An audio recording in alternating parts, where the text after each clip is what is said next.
La perte d'un ou d'une conjointe mariée ou pacsée, d'un ou d'une concubine, induit de nombreux préjudices patrimoniaux ayant vocation à être comptablement indemnisés. Il en est ainsi des frais d'obsèques, des dépenses de santé non remboursés, des frais divers, déplacements, hébergements, paramédical, etc. Le préjudice économique, quant à lui, est tiré de la perte de revenus de la victime décédée et induisant un calcul complexe. Calcul du préjudice économique du conjoint survivant, c'est-à-dire la reconstitution du revenu disponible de la famille par comparaison avec celui antérieurement perçu, et déduction faite de ce qu'on appelle la part d'autoconsommation du défunt, permettant d'établir ce qu'on appelle le préjudice annuel économiquement subi.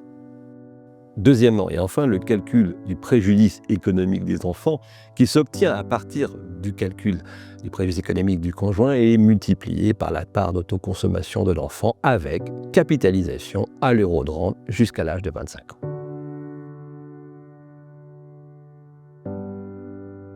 L'augmentation chronique des féminicides relève d'un grave signe d'alarme sociétale. S'il n'est pas ignoré et s'entoure d'une prise de conscience générale, son traitement pénal n'est parfois pas à la hauteur de toutes les lâchetés dont leurs auteurs sont capables.